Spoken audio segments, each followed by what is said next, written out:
Great, and I'm going to come down here so I can actually see my slides. Hopefully we can go through, and I actually need my slide thing. So, good morning again. So, I think you know who the National Association of Manufacturers, NAM, is. Over 12 million men and women directly work in manufacturing in the United States. Before getting into the TPP, I just thought it would be good to ground set.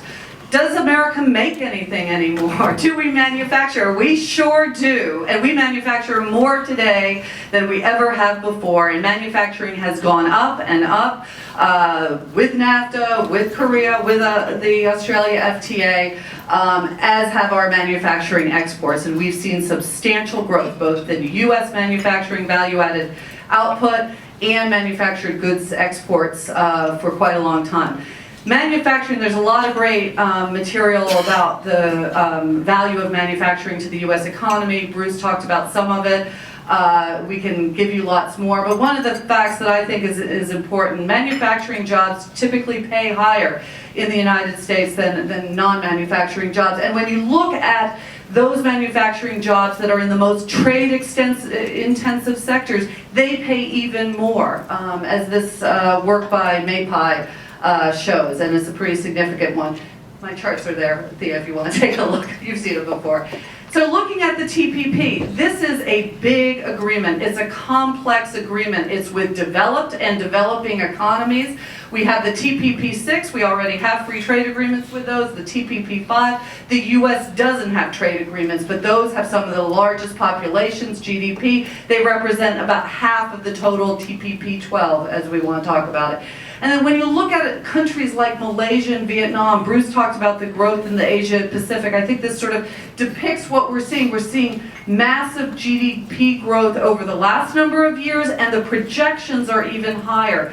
Growing middle classes, growing customers for our products, but growing partners on the trade side.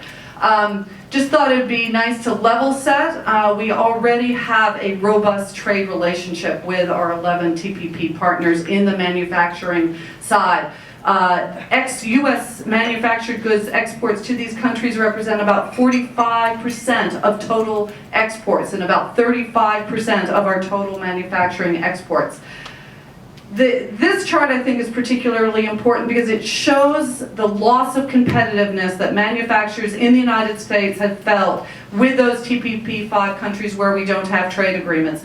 We've been increasing our exports to them overall, but we have lost substantial market share. And China, as well as some other countries, have really gained. China has trade agreements with Vietnam and Malaysia, some of the other countries out there. We don't. They've been able to capitalize on that. We've got to change the status quo situation. The TPP outcomes, I'm just going to have a minute or two, I think, in terms of the time left, but there's a lot of really important outcomes on all of these areas.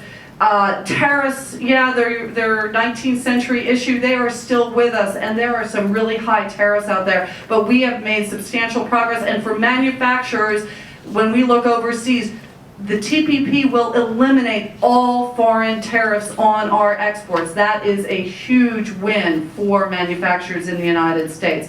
And when you look at some of the tariff peaks that these countries have right now in sectors where the United States is a huge exporter, where we've seen substantial growth in the United States, this again is a really huge win. IDF is immediate duty free for those of you who don't live and breathe tariffs the way we do.